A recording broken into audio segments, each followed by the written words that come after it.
Coucou tout le monde, alors aujourd'hui je vais vous parler donc d'une coloration non testée sur les animaux, donc dite vegan. Ça s'appelle Tints of Nature.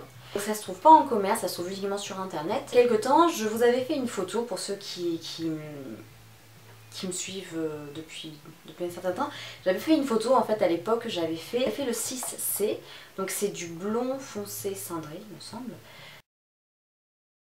Autant à l'époque j'avais dit que ça me semblait trop foncé, parce qu'à l'époque je voulais être plus claire, autant là je me suis refoncée comme vous pouvez le voir parce que bon, le brun me manquait trop.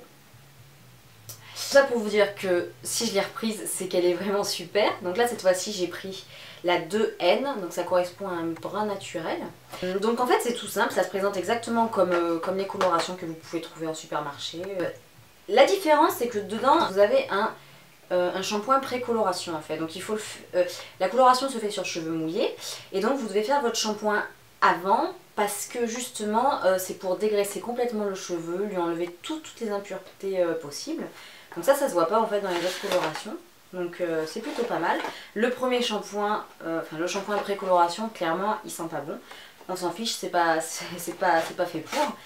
Pré-coloration, donc je l'applique, je rince et je mets un après-shampoing après quand même, hein, parce que sinon ça rend quand même mes cheveux relativement secs. Bon ben je les essore avec ma serviette et donc j'applique la coloration. Donc la coloration, qu'est-ce que c'est? Ben, c'est exactement la même chose que les colorations que vous pouvez trouver donc, en boîte. Donc vous avez un fixateur de couleur et vous avez gel coloration. La lumière, je sais pas si vous voyez bien. Donc vous mélangez tout ça, donc moi je fais dans un bol, je préfère, hein, et je l'applique au pinceau. Au niveau odeur, c'est pas le top, clairement, mais encore une fois c'est pas fait pour ça. Hein. Et donc une fois que vous avez fait votre coloration, vous avez appliqué les produits, vous laissez poser 30 minutes, 30 à 35 minutes, et donc vous rincez. Et dans la boîte, vous avez et un shampoing, et un après-shampoing post-coloration qui là sent super bon. Là vraiment le produit est vraiment très agréable à l'odeur. Vous rincez et puis après vous coiffez comme vous le souhaitez. Donc là vraiment je suis super contente du brun, je trouve ça super joli. Ça vous fait des cheveux mais vraiment super doux. Même avec des produits, j'ai envie de dire, de très grande marque, si on peut appeler ça comme ça. Même avec L'Oréal, Schwarzkopf, Garnier, enfin... J'ai jamais eu ce résultat là au niveau de la douceur.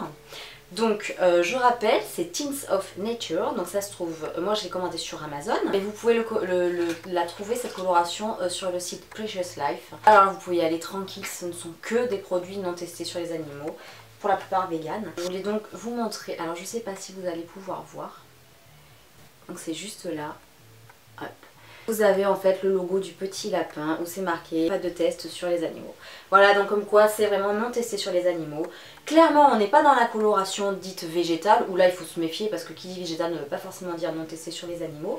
Donc on n'est pas dans la coloration sans substances chimiques, il y a des substances chimiques dedans. Par contre c'est sans ammoniac, hein, donc ça n'abîme pas le cheveu. La différence d'une coloration végétale, parce qu'on parle beaucoup de henné pour utiliser des colorations dites végétales ou en tout cas non testées sur les animaux. Le problème du henné, je ne vais pas vous l'apprendre, c'est qu'une fois que vous avez imprégné vos cheveux de ce produit là, vous êtes bloqué au niveau des reflets, etc. C'est un calvaire pour passer à autre chose. Et de toute façon, si vous avez utilisé pendant longtemps des produits de supermarché, des colorations chimiques, etc., le henné n'est pas recommandé. Moi de toute façon je ne l'ai pas choisi pour ça, je l'ai choisi parce que je voulais une coloration non testée. Et je crois que sur le marché c'est l'une des seules. Voilà, je recommande mais très vivement cette marque, Tints of Nature. Donc sur internet je vous mettrai les liens, 15 € la boîte. Aussi simple qu'une coloration de supermarché, avec un résultat douceur exceptionnel, une nuance qui correspond tout à fait à la boîte, vraiment super contente. Vous avez plein de nuances, dans les blonds, dans les bruns, je crois même dans les roux, peut-être rouges. Ouais, au burn, quelque chose comme ça. Voilà, j'espère que ça vous aura plu, j'espère que ça vous aura appris des choses. Si vous souhaitez plus de conseils ou si vous-même vous avez des conseils, des suggestions à me donner, des recommandations, surtout n'hésitez pas. Je vous souhaite à toutes et à tous, parce qu'il y a certains hommes qui se colorent les cheveux également, et il n'y a pas de honte à ça. Donc je vous souhaite à tous et à toutes une excellente journée, je vous dis à très bientôt. Bisous!